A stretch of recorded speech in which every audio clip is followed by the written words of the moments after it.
Djimrangarda Nadji est allé découvrir cette ville qui a vu naître le chef de l'État, Idriss Déby Itno.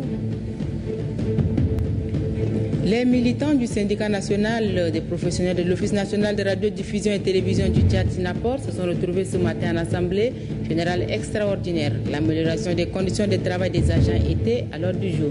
Et puis Paul Peignet est le nouveau commandant de la force épervier du Tchad. Il a pris officiellement fonction ce matin à la base sergent Adikossi de N'Djamena.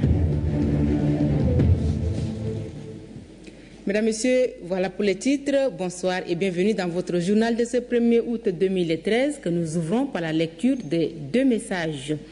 Message à son Excellence Dr Boni Yahi, président de la République du Bénin. Monsieur le Président et chers frères, à l'occasion de la célébration de la fête nationale de votre beau pays, j'ai le réel plaisir de vous adresser au nom du peuple tchadien, du gouvernement et à mon nom propre, mes très vives et chaleureuses félicitations.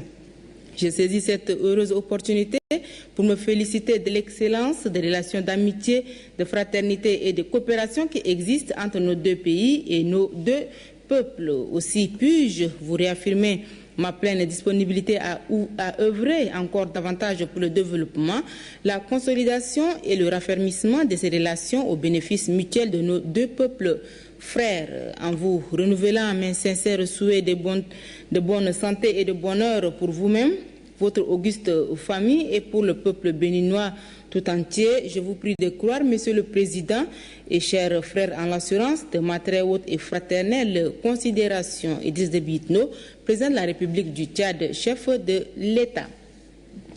Et puis ce message adressé à son Excellence, Monsieur Idriss Déby Itno, président de la République du Tchad. Excellence, Monsieur le Président et chers frères, il m'est particulièrement agréable, à l'occasion du mois béni de Ramadan, de vous exprimer au nom du peuple et du gouvernement algérien et à mon nom propre, mes meilleurs vœux et mes sincères souhaits, tout en évoquant Allah le Tout-Puissant d'accorder à votre Excellence plus de santé et de bonheur et à votre peuple frère plus de progrès, de développement et de prospérité.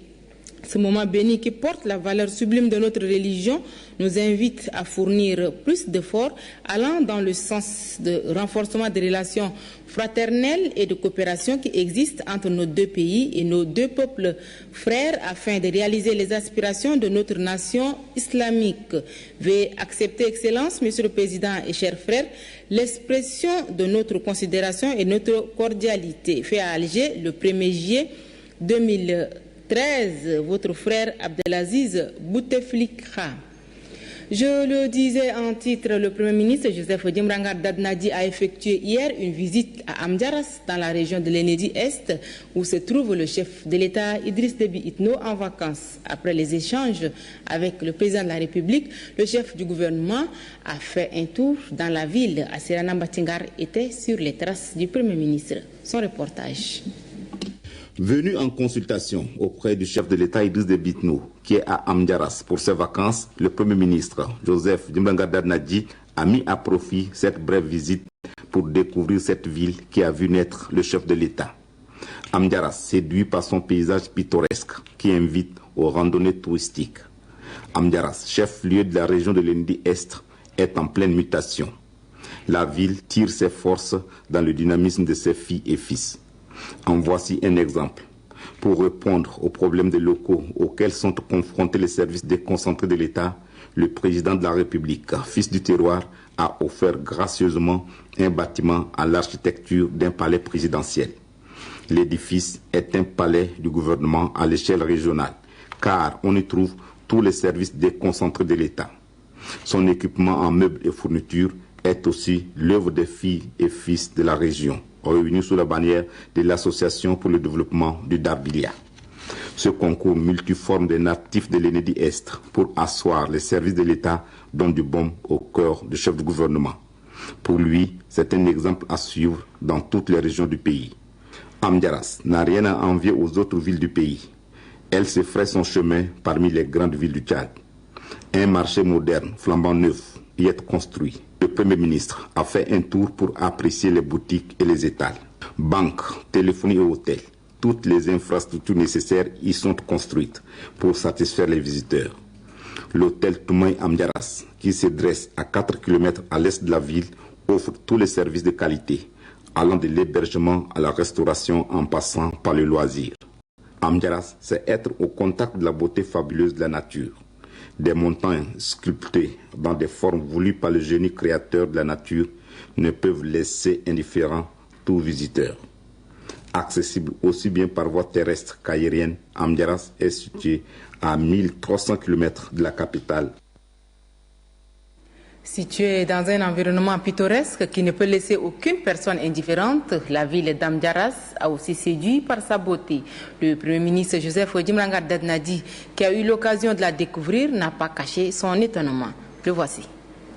Vraiment, pour moi, l'opportunité de faire une découverte.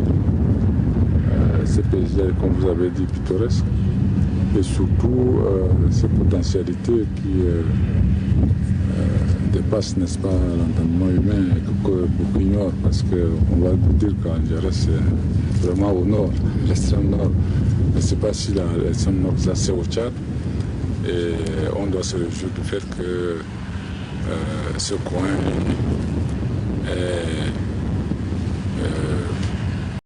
fait donner au Tchad un chef d'État qui porte aujourd'hui pour ce pays-là tout ce qui lui permet, ce pays, d'être une nation reconnue sur le plan international. Vous le savez, c'est à partir de cette région qu'est né le chef de l'État, et même si je suis en déplacement de consultation auprès de lui puisqu'il est en vacances ici,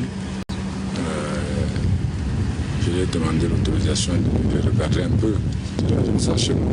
Peut-être envoyer aux parents qui à la télé que voilà, c'est ça, c'est belle montagne là où nous sommes, c'est la résidence du gouverneur, mais avec une particularité que là aussi c'est un geste particulier. Le chef de l'État a bien voulu mettre ce bâtiment qui lui était personnel, il a voulu mettre à la disposition du gouvernement pour apporter ses services. Donc nous logeons ici le gouverneur avec son staff, y compris les services techniques en délégation régionale qui sont représentés ici.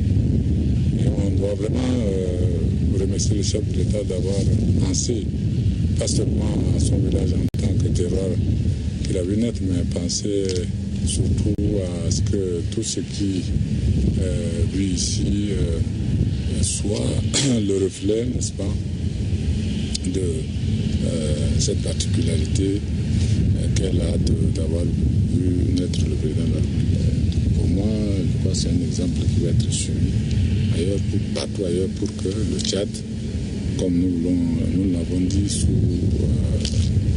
les hautes institutions du président de la République, le Tchad à l'horizon 2025 sera un État émergent. Un signe de reconnaissance pour moi de le dire. Merci au chef de l'État et merci surtout à l'ensemble des ressortissants du Darbilia qui ont une association, et d'après ce qu'on vient de me dire, c'est cette association qui a en partie aussi fourni l'équipement, n'est-ce pas, des services de l'État qui sont ici. Donc, merci à tout le monde et je pars d'ici vraiment avec de très très bons souvenirs. C'était le chef du gouvernement qui est allé découvrir la ville d'Amdiaras hier. Le procureur de la République, Ousmane Mamadou Afouno, a fait un point de presse cet après-midi dans les locaux du palais de justice. Ce point de presse est axé sur la déclaration du député Saleh Kebzabo relative à l'arrestation des 3 journalistes. Suivez plutôt le procureur de la République. Dans le cas de M. Kebzabo, pour faire suite à un courrier émanant du parquet, le procureur général, en sa qualité de représentant au sens juridique de la société toute entière, a pris l'initiative de saisir le ministre de la Justice, garde des Sceaux, afin que l'immunité parlementaire de M. Kebzabo soit levée aux fins des poursuites. En effet, le procureur général considère que les déclarations de M. Kebzabo relèvent de poursuites pénales sur le fondement de l'article 120 du Code pénal ainsi libellé. Quiconque aura publiquement, par acte, par parole ou écrit, chercher à jeter le discrédit sur un acte ou une décision juridictionnelle dans des conditions de nature à porter atteinte à l'autorité de la justice ou à son indépendance sera puni de 1 à 6 mois d'emprisonnement et de 5 000 francs à 100 000 francs d'amende. Pourquoi le procureur général a-t-il agi ainsi? Il ne s'agit pas pour lui de défendre l'intérêt personnel de quelques juges. Il s'agit de protéger l'autorité et l'impartialité des pouvoirs judiciaires. Il s'agit donc de protéger tout un pan de l'état de droit. A priori, affirmer que les journalistes n'ont jamais été vus par un juge contribue d'une part à la propagation de fausses informations sur une procédure d'instruction en cours, d'autre part à instrumentaliser le pouvoir judiciaire que M. Kebzabo semble considérer comme une institution muselée. En tant que représentant de la société, c'est-à-dire encore une fois représentant de tous les citoyens qui ont décidé de faire un bout de chemin ensemble sans s'entretuer, je considère que les juges doivent cesser d'être traités comme des incompétents. En proférant ces mensonges, M. Kebzabo semble, selon nous, a commis une infraction au sens de l'article 120 du Code pénal.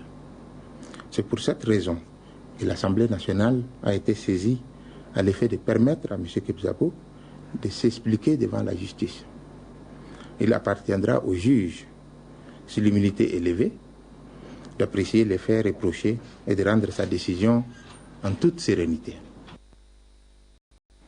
Un projet de promotion des foyers améliorés énergiquement efficaces dans le secteur des micro-entreprises au Tchad est en gestation. C'est une initiative du ministère de l'Environnement et des Ressources halieutiques à travers l'Agence pour l'énergie domestique et l'environnement. À cet effet, une rencontre d'échange est organisée depuis ce matin à la cellule permanente. Marale Joséphine. L'Agence pour l'énergie domestique et l'environnement entend par ce projet promouvoir les foyers améliorés énergiquement efficaces dans le secteur des micro-entreprises. C'est donc pour une meilleure formulation de ce projet que les techniciens du ministère de l'Environnement et des Ressources halieutiques, les acteurs impliqués dans la lutte contre la désertification et les partenaires se sont retrouvés.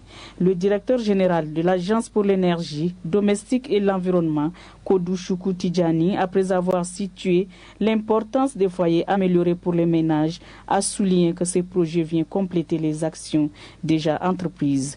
La secrétaire générale du ministère de l'Environnement et des Ressources halieutiques a relevé que ce projet va permettre de relever les défis liés à la dégradation de l'environnement.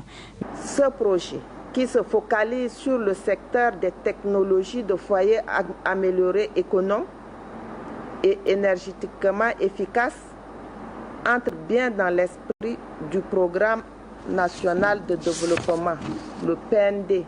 Le représentant du point focal du Fonds pour l'environnement mondial, Hakim Dibri, salue cette initiative qui, pour lui, s'inscrit dans le cadre de la politique de son institution. Le syndicat national des professionnels de l'Office national de radiodiffusion et télévision du Tchad, Sinapor, a tenu sa première assemblée générale extraordinaire ce matin. La rencontre a eu lieu dans la cour de la direction générale de l'ONRTV. La nouvelle équipe élue il y a 5 mois est venue rendre compte des démarches entreprises auprès de la direction générale de l'Office pour l'amélioration des conditions de travail des agents. Mohamed Saleh Hissène Ben Malala. La mauvaise répartition des indemnités, le non-paiement des primes de production depuis des ans, l'absence d'une pharmacie conventionnée sont les différentes revendications débattues lors de cette assemblée générale du syndicat national du professionnel de l'Office de radiodiffusion et télévision du Tchad, ONRTV. À ces préoccupations s'ajoutent les difficultés liées au transport, au manque de carburant tant décrié ou encore à l'indisponibilité des chauffeurs. Par rapport à ces revendications, le bureau ne s'est pas prononcé sur la position des responsables de l'office. Les militants du Sinapor attendent de leurs représentants et des responsables de l'ONRTV un résultat satisfaisant. Dire être satisfait, c'est que c'est pas être correct avec soi-même parce qu'on s'attendait à des propositions concrètes que le bureau peut-être a pu discuter les points sur lesquels avec les responsables de l'office. Mais là, on constate que le bureau est venu plutôt écouter l'Assemblée générale, mais sans une proposition quelconque qui pourrait nous permettre d'avancer. Personnellement, Moi, je ne suis pas du tout satisfait. La première des choses, d'abord, c'est la santé. Quand tu es en bonne santé, c'est ça qui est nécessaire. Nous demandons à ce qu'ils fassent mieux, à ce qu'on trouve quand même une pharmacie qui est de notre convention avec une pharmacie aussi. Bureau du syndicat national des professionnels de l'Office de radiodiffusion et télévision du Tchad, SINAPOR, et la direction générale optent pour l'amélioration des conditions de travail de l'ensemble des agents. Toutefois, chaque partie doit conjuguer des efforts afin de répondre aux attentes des travailleurs. Rendez-vous est pris dans un mois pour une rencontre d'évaluation. Entre-temps, les responsables syndicaux ont demandé à leurs militants à se procurer de leur carte de membre. Le nouveau commandant de la force épervier a pris officiellement fonction ce matin. C'est à la base sergent-chef Adjikosé que la cérémonie de passation de commandement s'est déroulée. L'ambassadrice de France au Tchad, les officiers de l'armée tchadienne et les diplomates accrédités au Tchad ont fait le déplacement, y compris notre reporter Adef Ahmad Benrama. Voici son reportage. L'exécution de la Marseillaise et de la Tchadienne suivie de la levée de couleurs, tels sont les temps forts de la cérémonie. Après un an à la tête de la force épervier au Tchad, le colonel Laurent Rateau passe le bâton de commandement au colonel Pelpegny. Le commandant sortant a dans son discours félicité les éléments de la force épervier pour leur franche collaboration. C'est avec une satisfaction qu'il quitte le Tchad. Après avoir salué les efforts fournis par son prédécesseur, le nouveau commandant de la force épervier a pris quelques engagements. Je m'inscris résolument dans la continuité de son action et des synergies développées pour maintenir à son plus haut niveau nos capacités militaires afin que nous soyons en permanence capables de remplir nos missions avec le plus grand professionnalisme. Cela exigera de chacun d'entre nous disponibilité, rigueur, discipline et motivation. L'ambassadrice de France au Tchad, Mme Evelyne Decor, n'a pas manqué de rendre un hommage mérité au commandant sortant pour avoir bien accompli sa mission. Elle a surtout salué la qualité de la coopération franco-tchadienne. Selon l'ambassadrice, si aujourd'hui le Mali a pu organiser les élections dans un climat apaisé, c'est aussi grâce à l'intervention des forces françaises et tchadiennes dans le cadre de l'opération Serval. À cette occasion, des militaires qui se sont distingués par leur dévouement au travail ont reçu des certificats de reconnaissance. Plusieurs cadeaux ont été offerts au commandant sortant. Ces cadeaux émanent de la force épervier et de l'armée de l'air du Tchad. Des éléments de la force épervier ont fait également, à titre personnel, les mêmes gestes de reconnaissance à l'endroit de leur ancien commandant.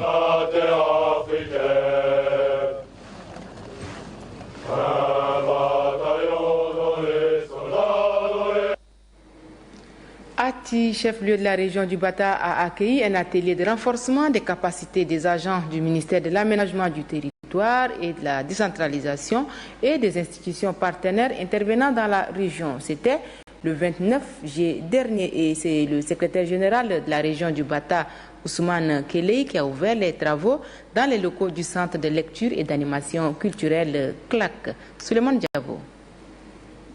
Les notions de base du concept de l'aménagement du territoire et les différentes phases du processus de la décentralisation sont au centre des échanges. Au cours de cet atelier de renforcement des capacités, les agents du ministère de l'aménagement du territoire, de la décentralisation et des institutions partenaires intervenant dans la région seront outillés des techniques d'élaboration des schémas directeurs. Le secrétaire général du ministère de l'aménagement du territoire, de la décentralisation et des libertés locales, Jérôme Noël, a relevé que le développement de la région du Bata exige une synergie d'action à tous les niveaux. Pour le secrétaire général de la région du Bata, l'amélioration des conditions de vie de la population est le souci permanent du gouvernement de la République du Tchad. Ousmane Kelei Adoum a exhorté les participants à donner les meilleurs d'eux-mêmes afin de mieux capitaliser les connaissances qui vont être dispensées pendant les 5 jours de formation. Voilà, c'est ici que prend fin ce journal. Merci de l'avoir suivi et très bonne suite de programmes sur Téléchat.